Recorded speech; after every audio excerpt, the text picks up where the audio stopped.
Beaucoup d'hommes et de femmes souffrent en silence. L'addiction emmène parfois son lot de honte, on n'arrive pas à en parler, on garde ce poids tout seul avec nous et on se sent seul. Beaucoup de personnes sont dans une souffrance silencieuse. Leur bouche est silencieuse, mais leur âme crie comme une alarme d'incendie. Qui viendra abréger et abroger ma douleur ? Qui viendra à mon secours? Suis-je le seul ou la seule à vivre ce que je vis? J'aimerais vous répondre aujourd'hui si vous souffrez d'une addiction quelconque. Vous n'êtes pas tout seul. Dans la Bible, des hommes authentiques, des hommes de foi, des hommes de Dieu ont vécu des moments où ils étaient complètement down. C'est le cas d'Élie qui, après avoir fait des miracles, après avoir fait tomber le feu du ciel, est arrivé dans un moment de dépression, de souffrance. Dans 1 Roi 18, 22, Élie va se plaindre, il va demander la mort. Il va dire à Dieu, je suis resté tout seul, je suis en minorité, je souffre trop. Il va même demander la mort. Mais un chapitre plus tard, Dieu va lui faire une révélation extraordinaire. Il va lui dire, Élie, tu n'es pas tout seul. Je me suis réservé 7000 autres prophètes qui n'ont pas fléchi le genou devant Baal. J'aimerais vous dire aujourd'hui que d'autres hommes ou d'autres femmes sont dans la même situation que vous. Ils luttent peut-être avec la pornographie, ils luttent peut-être avec la masturbation, ils luttent peut-être avec l'alcool, ils luttent peut-être avec le sucre. Ils sont dans la même situation que vous. Ils sont chrétiens, chrétiennes. Ils vont à l'église.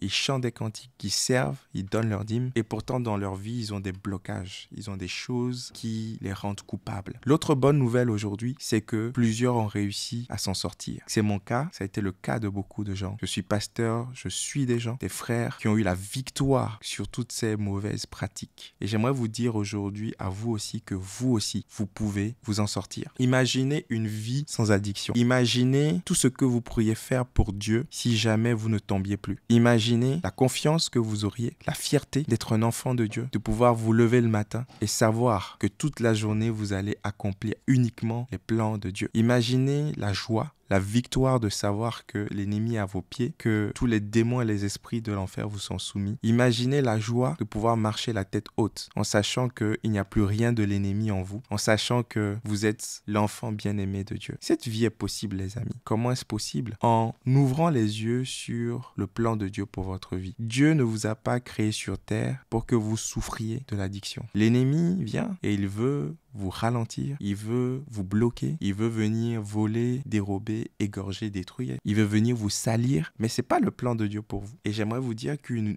autre vie est possible. Cette vie où on a la victoire totale sur le péché est possible. Il y a des mensonges que l'ennemi viendra susurrer à votre oreille. C'est plus fort que toi. Tu ne réussiras pas. Tu as déjà essayé par le passé, mais tu vois, c'est plus fort que toi, tu vas pas y arriver. Mais il est important de répondre à chaque pensée de l'ennemi, à chaque parole de l'ennemi, par une parole de la Bible. Lorsque Jésus était dans le désert, lui aussi il a été tenté 3 fois. Jésus a été tenté par ce qui pourrait représenter toutes les tentations du monde. Il a une première tentation qu'on pourrait appeler la tentation du plaisir charnel. Change cette pierre en pain. Cette pierre est devant toi, tu as faim, tu as la force de la changer en pain. Tu peux assouvir ton désir maintenant. Fais-le. Mais Jésus a refusé parce que Jésus voulait manger uniquement le pain qui venait de Dieu. Et il a dit, l'homme ne vivra pas seulement de pain, mais de toute parole qui sort de la bouche de Dieu. Jésus a répondu à la parole du diable par une parole des Écritures. Il est important lorsque nous sommes confrontés à des pensées de l'ennemi, il est important de les remplacer, de les contrer par des pensées de la parole de Dieu. C'est plus fort que toi, tu n'y arriveras pas. Eh bien si, puisque la parole dit qu'aucune tentation n'est survenue qui soit au-dessus de mes forces. Ça veut dire que j'ai la capacité, si cette tentation vient, d'en être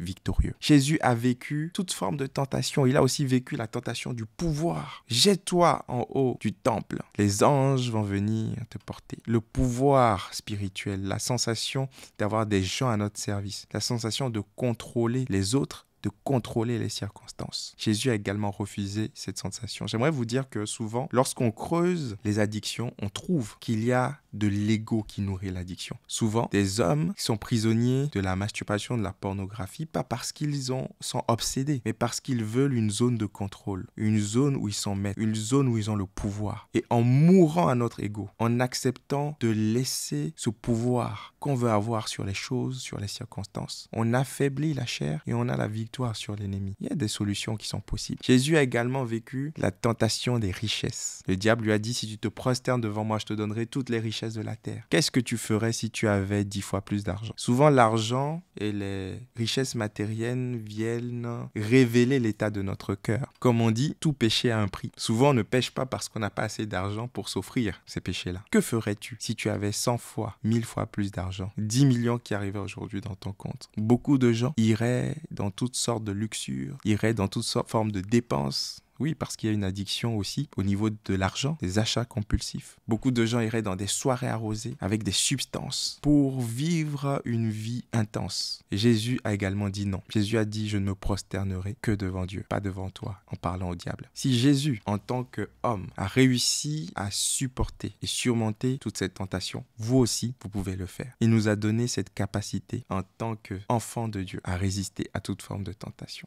L'ennemi viendra avec des mensonges. Il viendra vous parler. Il viendra vous dire, ça sert à rien d'essayer. Tu as déjà échoué plusieurs fois. Ça fait des années que tu essayes, tu n'y arriveras pas. Alors la prochaine fois qu'il vous dira cela, dites-lui ce verset. 7 fois le juste tombe, 7 fois il se relève. Faisons la comptabilité. Si le juste tombe 7 fois et qu'il se relève 7 fois, c'est qu'il ne tombe pas une 8e fois. Il n'a plus besoin de se relever. La fin de votre addiction est proche et je veux le déclarer par la foi et dans la prière pour vous. La fin de votre addiction est proche. Votre péché peut avoir une date d'expiration et ça peut être aujourd'hui. Aujourd'hui, vous pouvez décider de vivre pleinement la vie que Christ a prévue pour vous, de vivre pleinement les plans de Dieu, de vous lever, de marcher la tête haute comme un enfant, comme une fille digne, comme un fils digne de Dieu. Aujourd'hui, vous pouvez vivre cette autre vie que Dieu vous propose. Dans le prochain épisode, je vous parlerai de comment analyser ces déclencheurs, comment analyser le début de la tentation pour vous en sortir plus vite.